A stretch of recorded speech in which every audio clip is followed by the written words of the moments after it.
Me pacho de obey ni say oba subscribe it, ne share, ne like it, ne send the movie so in your binge. A higher K Sports. Me din ka culture the ye kan ho asem most pa ya sante kotoko because ye Kumase ana team papa ba ko a ewo Europe ye ni di akire Barcelona. Lamine Yamal. Nice curl! Lamine Yamal. Lamine Yamal. The winner this year is Lamine Yamal. I think he's a superstar. First time in my life I saw someone. Wow, who is it? Right now, Lamine Yamal just might be the scariest talent in football. Goals in big games, taking on defenders twice his age and humiliating them, and game after game proving that the future of football is as scary as it gets. But let's not get ahead of ourselves, because behind the flair and the Travellas is a boy fighting for himself and his family. This is the insane story of the next big thing in football. Lamine Yamal was born in a small town in Catalonia, and right from the start it was clear he had a great future in the sport. Getting bathed by Messi should have been just a random ad, but it was part of something, a bigger picture. But even with the signs from destiny early on, he still has to build his path.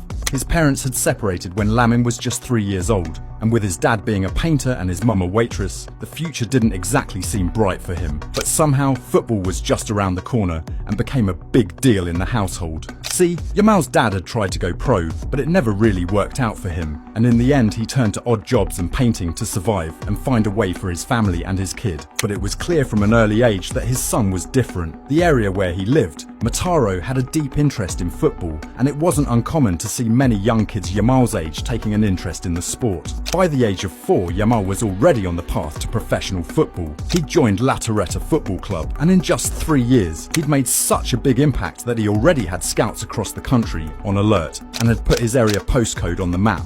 By the time Yamal turned 7, scouts and people watching struggled to believe what they were seeing. He was already twice as good for his age. They'd seen enough, and if La Torreta was the start to greatness, the Barca Academy gave him a big step towards it. Signing for Barcelona was the dream, but it was also clear that at his new club, he'd have to work hard to earn a place in the team. See guys, a big part of Lamine Yamal's backstory is his roots, and he never forgets that. The 3 little flags on the back of his boots, they tell a whole story. Yamal's dad is of Moroccan descent. His mum is from Equatorial Guinea, but Lamine himself was born and raised in Spain. That's why you see all 3 flags on his boots. But there's more to it than just that. Because back in the early days at La Masia, Yamal wasn't just playing for himself. He was carrying the dreams of 2 people. It wasn't just Yamal who wanted to become a footballer.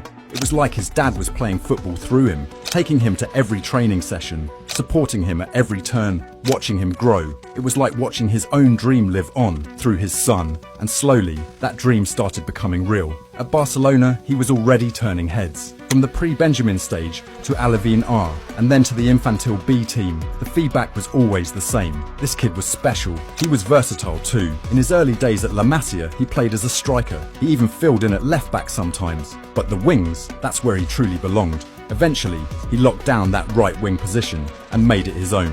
Meanwhile, in the first team, Xavi had brought back the old system, trusting youth, giving La Masia talents their chance. And even though Yamal was just 15 at the time, Xavi was so blown away by his talent that he gave him the call-up. He was ready. Yamal made the bench the week before against Atletico Madrid, and when he finally made his debut for Barcelona versus Real Betis at the tail end of the 2022 La Liga season, it was clear this kid was special. And very young too. He was still only 15, and at the time had just become the youngest player to debut for Barcelona. Meanwhile, in the first team, Xavi had brought back the old system, trusting youth, giving La Masia talents their chance. And even though Yamal was just 15 at the time, Xavi was so blown away by his talent that he gave him the call-up. He was ready.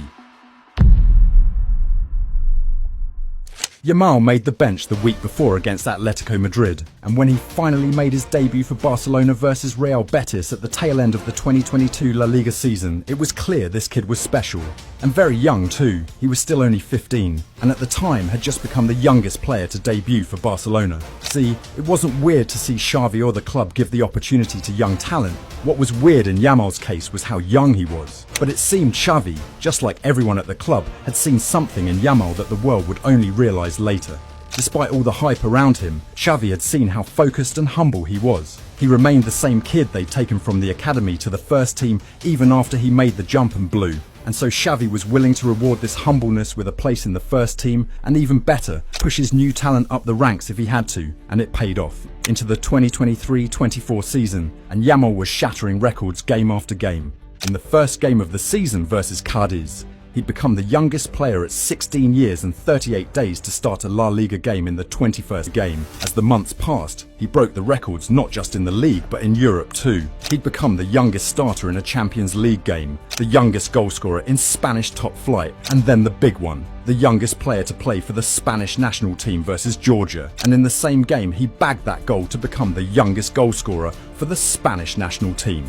On Yamal's part, it was more than just him playing for Barcelona. He'd become so good that it had also become a question of what the club was willing to sacrifice just to see him play. Dembele had left the club in the summer of 2023, and Barcelona didn't even bother to get a replacement down the right wing. Why? Lamine Yamal. They'd seen him as the future, and it had gotten to a point where it went from Barcelona housing Yamal at La Masia to the club toying with Spanish labour rules, allowing a 15-year-old appear in a public spectacle, which in this context happened to be his debut for the club. To be fair to the club, just watching Lamine Yamal play it was easy to see why his debut came so early. The game is full of systematic wingers right now, but Yamal, he's a cut above the rest. At just 17, you can see it from the way he controls his game. He isn't defined by one or two touches, he's a unique one-of-one genius. The way he dribbles, the body feints, his low centre of gravity, it's like the ball is always stuck to his feet, and he moves and gets into dangerous positions when he wants to. You watch him play, and there's an emerging pattern. He's already got his game, which has almost become his trademark. He plays as an inverted winger coming off that right flank, and once he cuts in into that left foot, he's producing madness. The goal against Benfica, for example, he cuts in and whips that into the far post like he wasn't even trying, like football is that easy to him. The dangerous part about Yamal is when you think you've got him figured out, he can just flip the switch and rock up another move. He doesn't even have to always cut in sometimes, because with the outside of his foot, his travailers are next level. What about all of this is how he's doing it, or rather, the people he's doing all of this to. Me bacho de oba say oba subscribe it, ne share, ne like it, ne send the movie so in your binge. A higher K Sports. Madinka culture die ye kan ho asem most pa ya sante kotoko because ye Kumase ana team papa ba ko a ewo Europe ye ni die chire Barcelona